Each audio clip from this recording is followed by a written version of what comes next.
You knew it before you admitted it. Something subtle, something silent had shifted. Not in what they said, but in what they stopped saying. Not in what they did, but in how easily they left things undone. You caught yourself reaching out again, and noticed their hands were always full when it came time to hold yours. And yet you called it stress, you called it timing. You called it anything but what it was.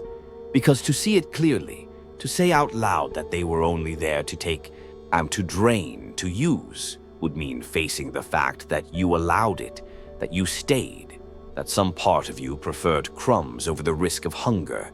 And so you settled, not because you didn't see, but because you hoped that giving more might finally make it real. This isn't about bitterness, this is about truth. The kind you don't want to look at in the mirror, the kind that strips your pride down to the nerve. But you're here, which means something in you is done pretending, done egging for meaning from silence, done mistaking attention for care. Because once you stop lying to yourself, the game ends.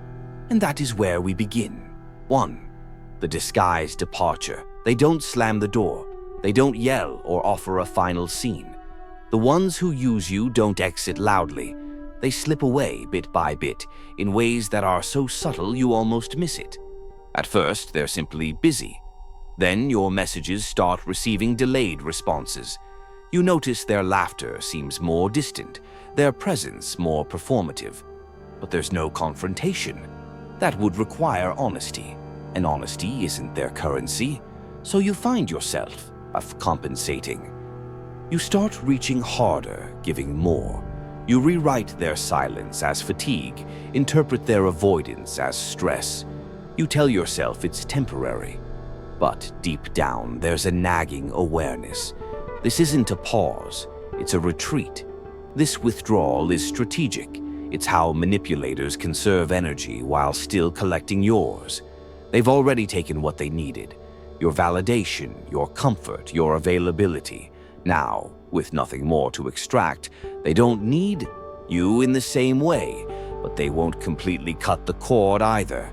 Because in case they need you again, they want the option to return. So they vanish just enough to be free, but leave the door slightly open to keep you hoping. And that hope, that's the real trap. You start scanning for signs, clinging to memories, trying to find the moment things changed, as if understanding it would fix it. You replay conversations, analyze text messages, search for a reason. But the truth is you weren't the cause. You were the supply. And once they felt full, they didn't need to ask if you were empty. They don't say goodbye because saying goodbye would mean acknowledging the connection. And if they acknowledged it, they'd be accounted. BLE for the harm. Silence allows them to exit without blame, leaving you with the weight of confusion. It's not just absence, they leave behind a ghost, one that haunts you with unfinished sentences and unexplained distance. It's the slow, deliberate erosion of presence that reveals their true intent. Because real love doesn't taper off when it's inconvenient. Real interest doesn't fade when effort is needed. But someone who uses you isn't seeking connection, they're securing utility. I assess your value like a resource, not a human. And when the return diminishes, they quietly extract themselves without ever offering closure. In their world, disappearance isn't cruel, it's efficient, it protects their narrative, it places the burden of explanation on you, and in the aftermath, you're left grieving a bond that, in truth, only you were sustaining. But here's the revelation you won't find in their absence. The disappearing act wasn't the first betrayal. It was tie, the final symptom. The betrayal started long before, when they began taking without giving, expecting without appreciating, staying without investing. The exit only highlighted what was already broken. Your pain doesn't come from their leaving. It comes from the realization that you kept holding on, even as they let go. That you allowed the erosion because you feared the void. That you watched them detach while still telling yourself it could be fixed. But the wound can't heal until you stay up, pretending there was ever real care beneath their presence. Their exit didn't break you. It revealed how deeply you were already cracked by their indifference. And once you name it, once you stop rewriting it as anything other than what it was, you begin to reclaim something they never valued: your clarity. 2. Emotional currency and the cost of presence you give and they take. That's the quiet economy in a relationship where your presence is measured in convenience, not connection. They don't demand in loud ways, they simply expect. Your time, your availability, your softness, all of it becomes a currency they feel entitled to spend. And when it's depleted, you're not met with gratitude. You're met with silence, indifference, or worse, blame. The cruelest part: you don't realize how expensive your loyalty is until you're running on emotional debt. You keep showing up, thinking it's love, thinking it's mutual, thinking it will one day be enough. But the exchange was never equal. They weren't seeking a partner. They were hoarding a resource. You became an unpaid caretaker, a comfort dispenser, a source of stability for someone who offered none in return. They knew what they were doing, even if they didn't say it out loud. They knew which part. CTs of you were tender, which gestures you'd repeat without prompting. They knew the shape of your generosity and learned to exploit it with frightening ease.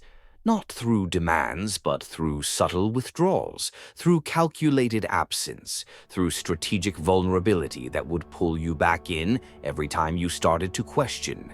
You may have confused their presence for affection, but the truth lies in how they behave when you're no longer performing, when you set boundaries, when you pull back. That's when their interest evaporates. Because their need was never for you, it was for the comfort you made them feel. You weren't loved. You were used to fill their emptiness. This pattern wears you down, slowly, quietly. It's not dramatic, but it's corrosive. You begin to shrink, to second-guess, to tiptoe around your own needs. You find yourself explaining why you're tired, apologizing for not being available, justifying the space you ask for, and each time you do, a piece of you learns that your worth is conditional. Carl Jung warned us we lose ourselves in the roles others assign to us, and when you are constantly the giver, you forget how to receive. You forget that love isn't meant to exhaust you, that care isn't supposed to feel like a transaction, that your presence is not a favor they're doing you by accepting it. So ask yourself, when was the last time they truly showed up for you? Not when it was easy, not when it was beneficial, but when you needed them without offering anything in return. If the answer is silence, then you already know. You were never in a partnership. You were in a performance, and you were the only one on stage. 3. The guilt trap, masquerading as gratitude. They say thank you, and it sounds like a gift, but it's not. It's a leash. The people who use you don't keep you close with cruelty. They keep you close with carefully packaged guilt. They praise your kindness just enough to make you stay, but never enough to make you feel whole. You become addicted to the tiny recognitions, the crumbs of affection that trick your heart into thinking you're seen, but you're not. You're being managed. You've mastered the art of subtle emotional blackmail. It comes in small doses. Phrases like, "I don't know what I'd do without you," or "You're the only one who understands me." It sounds like closeness, but it's dependency dressed in sentiment. They don't love you, they lean on you. They don't value you, they need your function. And when you try to step back, guilt floods in. You hear their sadness, their helplessness, their fragile dependency. And your heart, the same one that's been eating for them, responds. You override your needs again. You rationalize, you return. And in that moment, you lose yourself a little more. This isn't appreciation, it's control, wrapped in soft tones, hidden in tender words. They don't want to hurt you directly. They want you compliant. They want your sacrifice, not your sovereignty. And the cruel irony is that you think you're being loving, but you're not loving them. You're abandoning yourself. The guilt isn't yours to carry. Why? You didn't create their fragility. You aren't responsible for their imbalance. You are not the cure for a pain they won't name. and you cannot be both their salvation and your own. That's the hardest truth. You cannot save someone who uses your love to avoid saving themselves. You'll know the difference between true gratitude and emotional manipulation by how free you feel in their presence. Real appreciation liberates. False gratitude chains. If their thank you makes you feel obligate, instead of valued, it's not love. It's a trap. 4. When love becomes projection. You weren't in love with them. You were in love with what they could have been. That's the most painful illusion to wake up from. The version of them that existed in your mind, the one who would one day change, who would one day show up fully, who would one day understand your worth, was never real. You built them in pieces, out of moments, out of possibilities, out of silence you filled with meaning. But people don't change because you love them, and promises made in your head don't count. The reality is, you fell for a future that never arrived. You clung to potential like it was proof. You mistook hope for evidence, and that projection became your prison. It wasn't that they were special, it was that they allowed you to place your fantasy onto them without interruption. They didn't resist your idealization because it served them. They didn't correct your perception because it made you easier to keep. The more you believed in what they could become, the less you questioned who they were. And who they were was clear: inconsistent, uninvested, emotionally evasive. But you looked past it because your heart was already committed to a version of them that felt safe. Safer than being alone. Safer than uncertainty. Safer than admitting you were the only one doing the emotional work. We don't cling to people because they're good for us. We cling because we fear what letting go will say about us, that we wasted time, that we misread the signs, that we loved someone who never really saw us. But none of that is failure, it's awakening. Carl Jung believed that projection is the soul's attempt to reclaim lost parts of the self. What you saw in them was something you longed to believe about yourself, that you are worthy of transformation, of redemption, of deep, unwavering care. But those qualities weren't in them. They were in you, and now your healing begins by withdrawing the projection, by seeing clearly, maybe for the first time, that you loved a reflection, not a person, that the version of them you mourn never truly existed. And what hurts isn't the loss, it's the disillusionment. But in that disillusionment is a gift, the end of self-deception, the end of the fantasy, and the beginning of something truer, your relationship with reality, not perfect, not idealized, but honest. And honesty, no matter how painful, is the only soil where real love can ever grow. 5. Testing boundaries reveals true intent. The real measure of someone's regard for you isn't found in what they say when you give them everything. It's revealed in how they respond when you begin to say no. Not loudly, not defiantly, but clearly, drawing a line, establishing a need, or refusing to bend for their comfort. A person who is only using you will always stumble over that boundary, not because they're surprised, but because it disrupts their system of control. When you finally assert your limits, even gently, they don't lean in. They withdraw, they recoil. Their disappointment feels disproportionate. Their affection grows cold. The shift is immediate and unmistakable. They don't love you less because of your boundary. They were never loving you at all. What they loved was your obedience, your consistency, your quiet endurance. When you say no, you become unpredictable. When you need space, you stop functioning as their tool. And that's when their true intent rises to the surface. They may not rage, they may not protest, but their silence becomes a weapon. They withhold kindness, they delay responses. They create just enough distance to make you question yourself.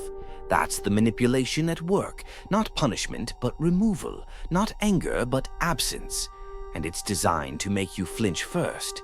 You begin to doubt. Was I too harsh? Am I being selfish?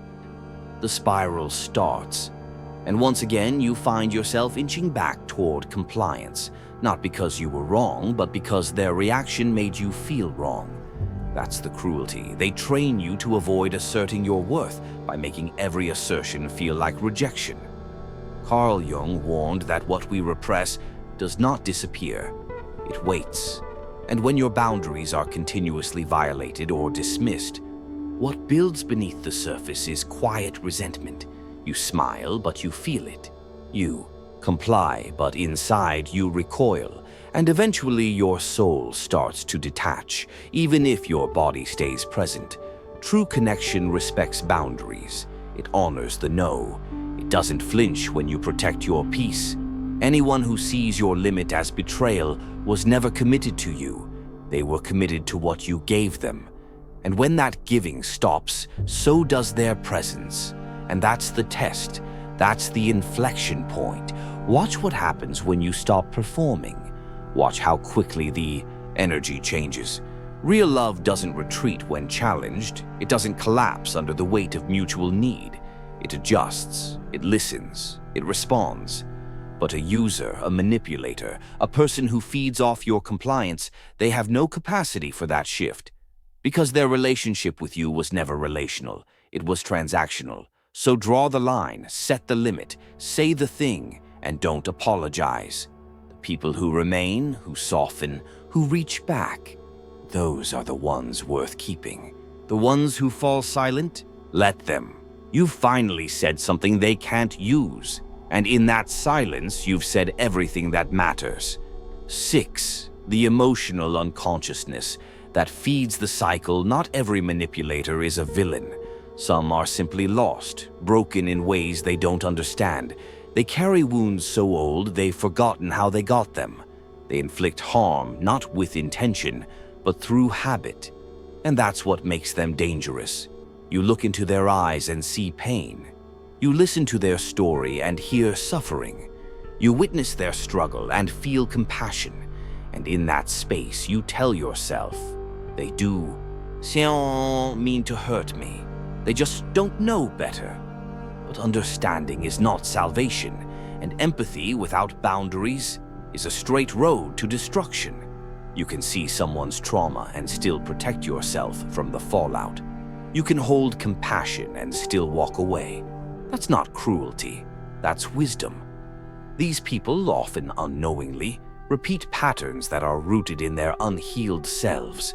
They expect you to fix what they haven't faced. They lean into you when their own foundation is cracking. And because they don't recognize their own darkness, they project it outward. Onto you, you become the sponge for their guilt, their shame, their confusion. You absorb it, thinking you're helping, but you're not healing them. You're shielding them from consequences, and that in turn makes you complicit in your own erosion. Carl Jung's work on the unconscious reminds us that what remains hidden governs our lives in silence, and those who never bring their darkness into the light will unconsciously drag others into it. That's where you find yourself, trapped in someone else's unresolved story, cast in a role you didn't audition for. It doesn't start with violence, it starts with helplessness. They seem fragile, misunderstood, in need. You offer your heart like a balm, and for a while it works. They feel safer, you feel needed. But then comes the shift, the reliance, the entitlement, the unspoken expectation that you will carry them fair, and you do. Until one day you can't breathe under the weight, and they look at you with confusion, not gratitude. They don't understand the cost because they never saw the effort. You never made it visible. You loved so quietly that your exhaustion looked like distance, and they took it personally. That's when you know. It's not malice, it's unconsciousness. And that doesn't make it less damaging. It makes it more insidious. Because there's no apology, no admission, no awareness. There's just a loop, and you're stuck inside it, playing the healer while you bleed. But you don't owe anyone your breaking point. You don't need to martyr yourself for someone who refuses to look in the mirror. You can forgive their pain without absorbing it. You can see their wounds without offering your skin. The cycle ends not when they awaken, but when you do. 7. Disappear without permission. There's no ceremony, no grand announcement, no letter left on the table, just absence, just space reclaimed, just a life resumed without their voice in your head. That's what disappearing really looks like. Not revenge, but return. Not punishment, but preservation. You don't need to make them see, you don't need to make them understand, because they never saw you clearly to begin with, and they never tried to. When you leave someone who used you, there will be moments of doubt, echoes of their voice telling you that you're selfish, dramatic, cold. But listen closely. None of those voices are yours. They were planted, designed to keep you tethered, designed to keep you explainable, predictable, available. Disappearance is not an act of cruelty, it's an act of sanity. You leave not because you hate them, but because you finally love yourself enough to stop bleeding for attention.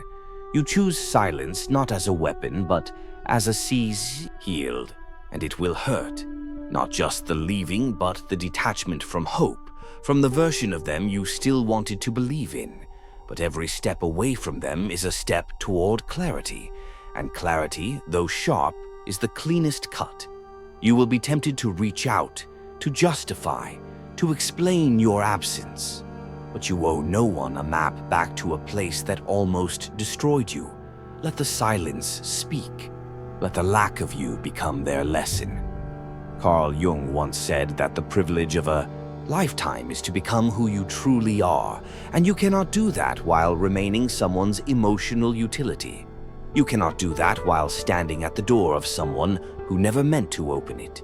So walk away, quietly, cleanly, no speeches, no closure, just truth. And in your absence, you'll find yourself. You didn't lose them. You released yourself. What hurts is not their absence, but the weight you carried trying to make yourself worthy in their presence. And now that it's quiet, now that you've stepped back from the noise, you can finally hear what was true all along. You were never seen, only used, and even then only when it suited them. There's no glory in staying needed by someone who never cared to know you. There's no redemption in loyalty that destroys your spirit. And no, you don't need to explain. Not to them, not to anyone. You simply walk away. You close the door not with anger, but with clarity, not to hurt, but to heal. Because choosing peace doesn't require a stage. It doesn't ask for applause. It asks for courage, the kind that doesn't tremble when you're finally alone, but breathes deeper. The kind that doesn't chase, doesn't plead, doesn't wait. And when you walk away this time, you're not disappearing. You're returning to yourself.